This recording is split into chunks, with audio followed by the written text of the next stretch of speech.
Je me présente, je suis le docteur Ashraf Dehoud, je suis chirurgien plasticien. J'ai fait mes études médicales en Tunisie puis à Paris où j'ai passé là-bas plus de 3 ans. Pourquoi la chirurgie plastique? Je dirais que ce n'est pas moi qui ai choisi la chirurgie plastique, c'est tout simplement elle qui m'a choisi. Étant donné au départ que je suis médecin, du plus est, je suis une femme qui dans l'air du temps et dans la beauté, dans l'amour de la beauté, aussi bien la beauté externe que la beauté interne, je pense que c'est une spécialité qui m'a appelée à venir vers elle.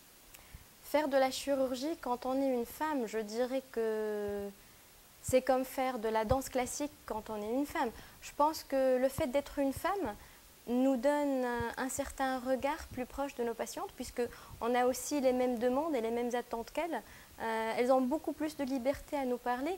Il faut toujours bien écouter ces patientes. Il faut rappeler qu'à chaque patiente, sa chirurgie, qu'il n'y a pas de résultat chirurgical univoque, parce que la chirurgie esthétique est aussi la chirurgie de la perception de soi. Et chacun se perçoit de manière différente et voudrait être une image plus ou moins différente de l'autre. Donc on ne peut pas faire à tout azimut une image qui est pareille, mais il faut répondre à un besoin en fonction d'une anatomie et en fonction des nécessités chirurgicales. Faire de la chirurgie, ce n'est pas plus facile pour une femme que pour un homme, parce qu'il faut aussi se rappeler que c'est une lourde responsabilité, parce que le patient il nous a fait confiance, parce que le patient nous a avoué des complexes et nous a avoué des ambitions qu'il voudrait avoir en post-opératoire. Donc la promesse que l'on donne, on se doit de la tenir. Moi, à chaque fois que je suis au bloc, je me dis, si cette patiente qui m'a donné son cœur, qui m'a donné confiance, est-ce que si c'était ma mère ou ma sœur, est-ce que j'aurais fait pareil? Et à chaque fois, la réponse est oui. Donc je me dois moi aussi de nouer des contacts assez proches de mes patientes, même si c'est pour une brève durée, mais pour répondre à une demande et pour offrir une satisfaction et un bonheur ultérieur. La chirurgie esthétique en Tunisie a actuellement un excellent niveau. Il est le même que celui en Europe ou celui en Asie. En effet, les chirurgiens plasticiens tunisiens ne sont pas seulement renommés en Tunisie, mais partout ailleurs dans le monde.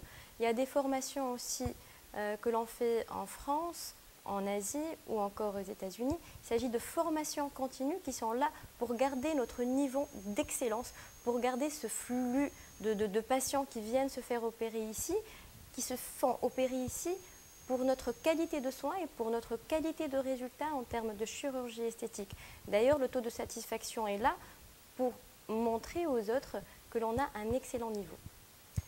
Toutes les opérations de chirurgie esthétique que l'on fait ailleurs peuvent être faites en Tunisie.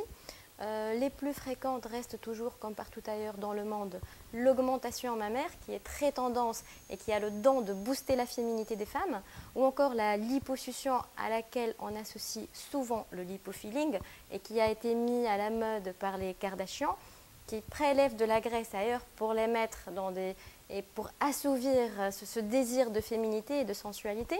On fait aussi de plus en plus de chirurgie ethnique, notamment les patientes qui viennent de l'Asie, qui sont demandeuses de débrider les yeux et d'avoir un regard beaucoup plus caucasien, notamment les rhinoplasties, qu'elles soient ethniques ou non. Lorsqu'elles sont ethniques, il s'agit en général d'augmenter le dorsum, sinon il s'agit plus de bosses, de pointes, dont le but est de l'affiner, toujours étant l'objectif principal de garder le naturel et d'éviter le surgical face. On peut aussi avoir fréquemment en bloc opératoire les liftings cervico-faciales dont le but est de rajeunir le visage, qui est un lifting qui est très naturel, avec le 3/4 là qu'on fait souvent pour les prises de photos. La chirurgie esthétique offre un rêve, souvent oui, mais il faut savoir que ce n'est pas un coup de baguette magique, et je veux dire par là qu'à la sortie du bloc, on doit comprendre que ce n'est pas encore là le résultat définitif, et c'est pour ça qu'il est important d'avoir un consentement éclairé.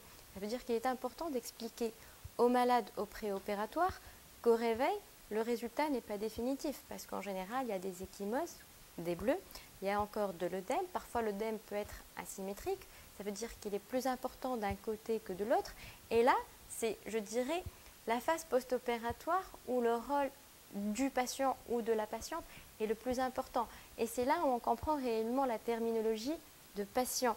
Parce qu'il ne faut pas s'attendre à se réveiller le lendemain d'une opération en étant toute belle, toute fraîchement sortie d'un relooking extrême. Non, pas du tout. Il faut parfois savoir tempérer cette ardeur, cette envie de transformation, attendre quelques jours, parfois quelques semaines, afin de voir le résultat définitif. Parce que le résultat définitif dépend aussi bien du chirurgien en péropératoire que du patient en post-opératoire.